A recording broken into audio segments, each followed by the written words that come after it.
So, welcome everybody to today's edition of our CESI Talks. CESI Talks is a series of interviews we're having in the frame of a new project. It's called MEP 24 project. Also, in view of the upcoming 2024 election, I'm very proud and happy today to be able to greet Daniel Freund, member of the European Parliament, member of the group of the Greens European Free Alliance, member of the Committee on Budgetary Control and on Constitutional Affairs. And also, I think, if I'm not mistaken, the founder of the Intergroup Against Corruption in the European Union. You were also rapporteur on Parliament's report on transparency and the ethics body. Dear Mr. Freund, welcome. Thanks for having me. Well, interesting, exciting times, maybe not so good for Europe. We speak about Qatargate and we speak about almost every day new revelations. Also, I think today or yesterday in Politico on some kind of gifts which are supposed to have been given to some MEPs, among them also the Parliament, the Parliament's president. And what went wrong in the EU anti-corruption mechanism? What has to be done to improve it? Because I still also in our first reaction, we kind of established also that despite all the mischiefs, the European Parliament or the transparency rules are still among the best. Yeah, I think we have to distinguish between, the core investigation by the Belgian authorities, where it's about money laundering, corruption, and organized crime, and there's people in jail. And I think that what is, we're going to see how many convictions there will be, but it looks right now like the biggest corruption scandal that the European Parliament, and indeed probably any parliament in the European Union has ever seen, right? In terms of money involved, in terms of the kind of crimes that are being alleged. Of course, this brings a lot of attention to the European Parliament. This also brings a lot of criticism to the European Parliament, that something like that can happen here. And I think what this shines a clear light on is, even on smaller types of rule violations, not declaring gifts, not declaring luxury trips paid for by dictators, violating the code of conduct for members that we have since the last big scandal we had 11 years ago, the cash for amendments.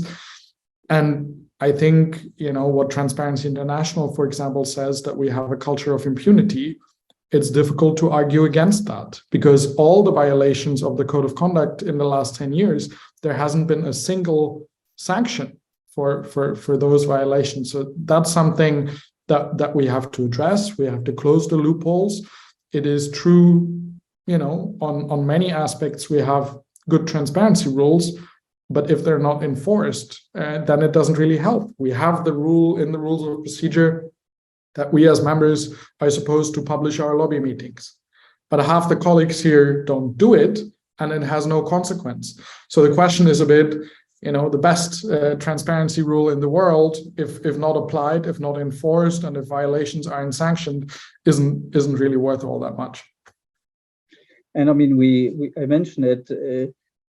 We have the European elections 2024. This project is about also bringing the European Union and the European Parliament closer to our members and to citizens. What will be the impact? Because to be honest, when I heard the first time about it, I thought, damn it, this comes really at the very bad moment. And we still at CESI, we have to say deep trust and confidence in the EU institution. And by the end of the day, you mentioned also it is the Belgian criminal authorities or investigative authorities which uncovered the whole thing, and there was no intention to cover the whole thing. So I think altogether we can see the reaction or the consequences might be very positive, yet the reactions on the polls or at the urns might not. Yeah, I think that's the big risk. We all, as members of parliament at the moment, I think, are getting a lot of questions from citizens, from voters about this. I think the final call on what happens with our reputation, what happens with the reputation more broadly of the EU institutions is still out. confidence is lost very quickly. In an instant, is gone when people learn about the bags of cash. Regaining that trust is hard work and takes a long time, but we have to embark on that journey. And I think we can regain that trust if we now, if there's consequences for what happens. I mean, one question is, what happens with those that are in jail? Will there be convictions and all that? But also, I think here in the parliament, how do we react? Do we increase transparency? Do we increase integrity and accountability? And do we do our utmost to regain that trust from EU citizens? Then I think it can work. But obviously, the risk is, particularly if we just continue as before, if we do nothing, this is a gift then to extremists, to the far right, to say, oh, everyone corrupt, let's abolish the institution. And in that sense, the European Parliament is more vulnerable than if this would have happened in a national parliament, because we have had corruption scandals in Germany, for example, with members of parliament peddling masks to the government during the height of the corona crisis, but no one was ever contemplating the idea of abolishing the Bavarian parliament, for example. Whereas here in the European Parliament, you have a corruption scandal, and immediately you have people like Nigel Farage or Viktor Orban coming out. Look, we have always known the institution is not a good one. We need to abolish it, and that obviously cannot be the solution. But we need to react as well to that public sentiment, and I think regaining that trust goes through more transparency. You have been a very extremely adamant fighter for more transparency and against corruption. Do you have, sometimes when I see that Parliament's President Metsola, she submitted now these 14 points proposal. Do you think sometimes there's also a certain danger that we might overdo it with transparency, or that might hinder everything, so that every small little, let's say, box of chocolate will have to be declared? Or do you think this is really the only way to have very clear rules and to apply them, as you just said? You don't think that there's a certain danger of overdoing it? I think we're still reasonably far from overdoing it. Obviously, not transparency of everything and of everyone at all times. No one wants constant web streamings of MEPs that go to the bathroom or something. But we need sensible rules that prevent conflicts of interest, that make sure that things are working well here. And as I said before, one of the core things, and the reason why I proposed to Parliament the creation of an independent ethics body, is that the rules we have, well, they also need to be applied. Because, as I said before, with the publication of lobby meetings, if half the members here in Parliament don't do it and there's no consequence, I mean, on something like that, obviously increasing the transparency, if it's then not enforced, doesn't help anyone. But I think we're far from overdoing it in that sense. But obviously, we should come with sensible rules. When it comes to the publication of lobby meetings, for example, I'm the first to advocate that there should be sensible exemptions to the publication. When we meet people whose life we're putting in danger, if we're putting their name on a list, obviously that name should not go on a list. Anyway, no one is saying that the names of individuals should go on lists. This is about organized lobby organizations. And I also don't think that the reasonable exceptions, human rights defenders, whistleblowers, whenever a topic involves an ongoing court case or it might have an impact on the stock markets, there's lots of reasonable exemptions, but they also touch a very limited number of meetings. I would estimate of all the lobby meetings taking place in the European Parliament, these exemptions apply to maybe 1 or 2% of the meetings.